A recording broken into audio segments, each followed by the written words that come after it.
Hello student, देव coaching के इस online platform पर आपका स्वागत है। आप लोग कैसे हैं? मुझे उम्मीद होगा कि आप लोग अच्छे होंगे और आप लोगों की पढ़ाई लिखाई बहुत ही मस्त अच्छी चल रही होगी। इस समय हम लोग क्लास 11th का बायोलॉजी पढ़ रहे हैं, जिसमें चैप्टर 3 प्लांट किंगडम, जिसमें एक इम्पॉर्टेंट सेगमेंट ब्रायोफाइट्स हम लोग पढ़ रहे हैं। हमने कल के लेक्चर में बताया था कि कौन कौन सी विशेषताएं होती हैं ब्रायोफाइट्स की, क्या क्या उसके कैरेक्टरिस्टिक्स फीचर्स होते हैं, उसके बारे में हम लोगों ने डिस्कशन किया था। आज के इस वीडियो में हम लोग देखने वाले हैं कि रिप्रोडक्शन इन ब्रायोफाइट्स में जनन की प्रक्रिया कितने तरीके से होती है। एल्गा में भी हम लोगों ने पढ़ा था, अब हम लोग ब्रायोफाइट्स में भी पढ़ेंगे। आप जानते हैं कि ब्रायोफाइट्स को प्लांट किंगडम का एम्फीबियंस कहा जाता है। यह स्थल पर रहते हैं, लेकिन रिप्रोडक्शन के लिए वाटर की बहुत ही अनिवार्यता होती है। ठीक है, तो आइए इस लेक्चर को हम आगे बढ़ाते हैं और अपने इस रिप्रोडक्शन का जो इम्पोर्टेंट टॉपिक है इसको डिस्कस करते हैं। अगर हम ब्रायोफाइट्स में बात करें कि ब्रायोफाइट्स में रिप्रोडक्शन स्टूडेंट कैसे होता है, तो आप जानते हैं कि ब्रायोफाइट्स में रिप्रोडक्शन का जो सबसे कॉमन तरीका होता है वो वेजिटेटिव रिप्रोडक्शन होता है। और वेजिटेटिव रिप्रोडक्शन आपने एल्गा में भी पढ़ा है। सब जो सबसे कॉमन टाइप होता है फ्रेगमेंटेशन मतलब फ्रेगमेंटेशन का मतलब विखंडन। दूसरा जो इम्पोर्टेंट इसका टाइप्स है वो है ट्यूबर के द्वारा होता है, बाई बडिंग के द्वारा होता है। Fragmentation tuber, by budding, adventitious branches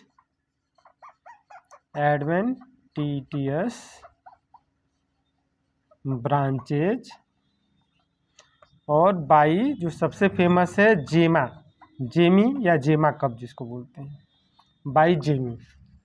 ठीक है, अगर हम देखें एसेक्सुअल रिप्रोडक्शन में तो इसमें स्पोर्स का कोई फॉर्मेशन नहीं होता है, अर्थात टोटली जो है आप देखेंगे तो एसेक्सुअल रिप्रोडक्शन इसमें एब्सेंट होता है। केवल ब्रायोफाइट्स में ही नहीं, आप देखेंगे टेरिडो में आप देखेंगे जिम्नो में और आप देखेंगे एनजीओ में। ठीक है, तो यहाँ से आपको ए एब्सेंट मिलेगा। लेकिन अगर हम देखेंगे सेक्सुअल रिप्रोडक्शन की बात करें तो स्टूडेंट आप जानते हैं कि सेक्सुअल रिप्रोडक्शन एल्गा में भी आपने देखा था, आइसोगैमस, एनाइसोगैमस और ooगैमस। लेकिन यहाँ पर सिर्फ और सिर्फ एक ही प्रकार का सेक्सुअल रिप्रोडक्शन होगा, जिसको क्या कहेंगे, ooगैमस टाइप कहेंगे। ठीक है, इसमें ooगैमस टाइप का सेक्सुअल रिप्रोडक्शन होता है। इनमें सेक्स आर्गन जो होते हैं, सेक्स आर्गन बनते हैं और वो मल्टी सेलुलर होते हैं, इसके पहले एल्गा में आपने देखा था कि यूनिसेलुलर था, ये क्या होते हैं, मल्टी सेलुलर होते हैं। ठीक है, आपने एल्गा में देखा था कैरा में, वहाँ पर सेक्स आर्गन था लेकिन वो यूनिसेलुलर और जैकेटेड था, उसका एक्सेप्शन था। लेकिन यहाँ पर हम देखेंगे कि जो सेक्सुअल रिप्रोडक्शन होगा वो ooगैमस टाइप होगा, सेक्स आर्गन इसमें मल्टी सेलुलर होंगे और जैकेटेड होंगे, मल्टी सेलुलर एंड जैकेटेड, एक कवरिंग उसमें पाया जाएगा, तो मल्टी सेलुलर और जैकेटेड होंगे। तो आई होप इतनी चीज़ें आप लोगों को समझ में आ गई होगी। कारा में याद रखिएगा कि यूनिसेलुलर, एक कारा एक्सेप्शन था एल्गी में, आप याद रखिएगा कि वहाँ पर यूनिसेलुलर होता है एंड जैकेटेड होता है। तो एक बार और मैं इसको एक्सप्लेन कर देता हूँ, देख लीजिए। जो ब्रायोफाइट्स होते हैं इनको प्लांट किंगडम का एम्फीबियंस कहा जाता है। ठीक है, इसमें अगर हम बात करें रिप्रोडक्शन की बात करें तो वेजिटेटिव रिप्रोडक्शन, एसेक्सुअल रिप्रोडक्शन और सेक्सुअल रिप्रोडक्शन, 3 कैटेगरी में हम पढ़ सकते हैं। पहला होता है फ्रेगमेंटेशन। आप जानते हैं कि इसकी प्लांट बॉडी खंडों में टूट जाएगा, उससे नया प्लांट बॉडी बन जाएगा, उसको फ्रेगमेंटेशन कहते हैं। ट्यूमर आप जानते हैं, ट्यूबर क्या होता है, जैसे आलू में देखिएगा ईस्ट में ट्यूबर निकलता है। ठीक है, तो ट्यूबर से ही एक ट्यूबर का फॉर्मेशन होता है, उसी ट्यूबर जर्मिनेट करके फेवरेबल कंडीशन में नया प्लांट बॉडी बना देता है। बाय बर्ड ईस्ट में आपने देखा था, इस तरह की संरचना एक होता है, कैसे बर्ड लाइक स्ट्रक्चर बनेगा, बाद में ब्रेक होकर के टूट जाएगा। एडवेंटिटियस कुछ ब्रांचिंग निकलती है, उसको हम अलग कर देंगे तो उससे नया जो है प्लांट बन जाएगा। और जेमा आप जानते हैं कि अभी आप पढ़ेंगे मार्केंसिया, आप जानते हैं कि लीवर वर्ट में दो बड़े महत्वपूर्ण एग्जाम्पल है, एक रिक्सिया है, एक मार्केंसिया। तो जो मार्केंसिया का थैलस होता है, आप देखेंगे ऐसे डाइकोटिलेडोनस ऐसे स्ट्रक्चर पाया जाता है मार्केंसिया का, उसी के जो मिडरिब रीजन होता है, इसी में एक कप लाइक स्ट्रक्चर ऐसे पाया जाता है। इसी कप लाइक स्ट्रक्चर को हम बोलते हैं जेमा, जेमा कहते हैं। इसी में बहुत सारे स्पोर्स बनते हैं, जिसको इसमें स्पोर्स लाइक स्ट्रक्चर बनते हैं, जिसको जेमी बोलते हैं, और इसी जेमी से जो है नया प्लांट बन जाता है। लेकिन अगर हम बात करें एज सेक्सुअल रिप्रोडक्शन का, तो इसमें एज सेक्सुअल रिप्रोडक्शन एब्सेंट होता है। इसके साथ टेरिडो में भी आपको देखने को नहीं मिलेगा, जिम्नोस्पर्म में भी देखने को नहीं मिलेगा, एंजियोस्पर्म में भी देखने को नहीं मिलेगा, टोटली एब्सेंट होता है। अगर हम बात करें सेक्सुअल रिप्रोडक्शन की, तो सेक्सुअल जो रिप्रोडक्शन होता है वह oogamous टाइप का होता है, अर्थात सबसे एडवांस टाइप का सेक्सुअल रिप्रोडक्शन ये होता है। इसमें सेक्स आर्गन जो होते हैं वो मल्टी सेलुलर होते हैं, जैकेटेड होते हैं। और इसका एक्सेप्शन जब मैं एल्गी पढ़ा रहा था वहाँ बता रहा था कि कैरा में सबसे एडवांस एल्गी कैरा है, जिसमें यूनिसेलुलर होता है और जैकेटेड होता है, नहीं तो बाकी सभी एल्गी के जो सेक्स आर्गन थे वो नॉन जैकेटेड थे। इतनी बातें आप लोगों को समझ में आ रही होगी, इसका एक बार स्क्रीनशॉट ले लीजिए, तब स्टूडेंट हम लोग पढ़ेंगे लाइफ साइकिल ऑफ ब्रायोफाइट्स। तो चलिए अब इसके बाद हम लोग life cycle of bryophytes start करते हैं। अगर हम बात करें लाइफ साइकिल ऑफ ब्रायोफाइट्स की, तो आप जान सकते हैं कि इसका जो डोमिनेंट फेज होता है गैमेटोफाइट होता है। ठीक है स्टूडेंट, जो गैमेटोफाइट होता है वो मल्टी सेलुलर होता है, ध्यान रखिएगा, ये इसका डोमिनेंट फेज होगा।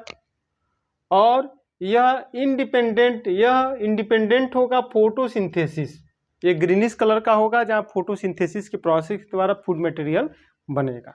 हमने बताया था कि इसमें रूट स्टेम लीफ तो नहीं होता है, लेकिन उसकी जैसी कुछ संरचनाएं डेवलप हो जाती हैं। तो हम लिखे हैं कि root stem leaf like structure इसमें देखने को मिलते हैं। लीवर वर्ट में तो नहीं दिखेगा, लेकिन मॉस में आपको दिखेगा। ठीक है, इसमें जो सेक्स आर्गन होंगे आपको पता है कि वो मल्टी सेलुलर होंगे, जैकेटेड होंगे। इतनी बातें आप लोगों को 100% क्लियर हो गई होगी। अब आइए, जो गैमेटोफाइट होता है, इसी गैमेटोफाइट के ऊपर आप देखेंगे तो इसके रिप्रोडक्टिव आर्गन डेवलप होते हैं। मार्केंसिया को छोड़ दिया जाए, मार्केंसिया जो होता है वो क्या होता है, उसमें मेल और फीमेल दोनों अलग अलग थैलस पर डेवलप होते हैं, अर्थात आप कह सकते हैं कि वह यूनिसेक्सुअल होता है। मैक्सिमम आप रिक्सिया, पेलिया, पोरेला को देखेंगे तो सब बाइसेक्सुअल होते हैं, एक ही थैलस पर दोनों सेक्स आर्गन डेवलप होते हैं। एक याद रखिएगा, मार्केंसिया इसका एक्सेप्शन है।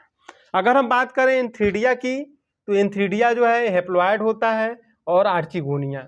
एंथ्रीडिया जो है मेल सेक्स आर्गन होता है, ये मेल सेक्स आर्गन है, और आर्चिगोनिया जो होता है वो फीमेल सेक्स आर्गन होता है। अगर हम बात करें एंथ्रीडिया की, तो इसी एंथ्रीडिया में एक बाइफ्लैजिलेटेड स्ट्रक्चर का निर्माण होता है, याद रखिएगा। ये देखिए, इसको कहते हैं बाइफ्लैजिलेटेड,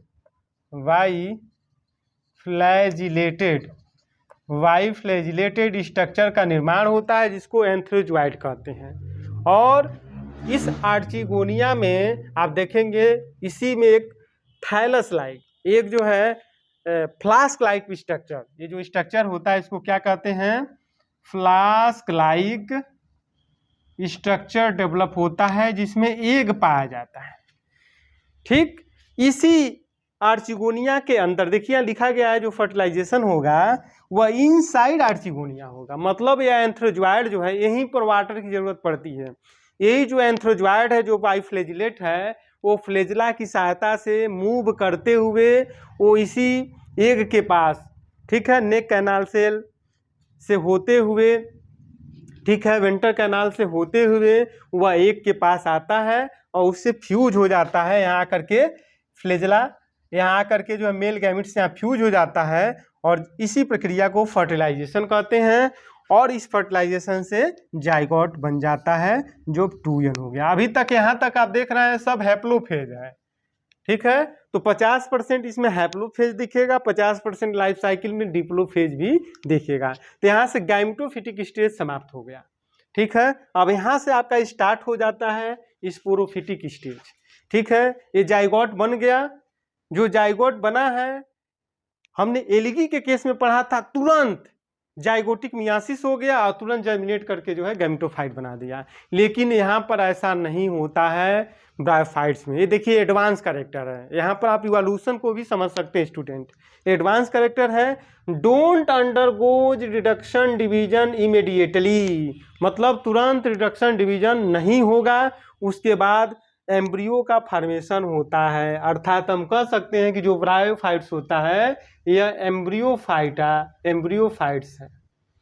एम्ब्रियोफाइट्स पहली बार एम्ब्रियो का फॉर्मेशन जो है यहाँ देखने को मिलेगा, इसलिए ब्रायोफाइट्स को हम एम्ब्रियोफाइट्स भी कह सकते हैं। इससे प्रूफ हो गया।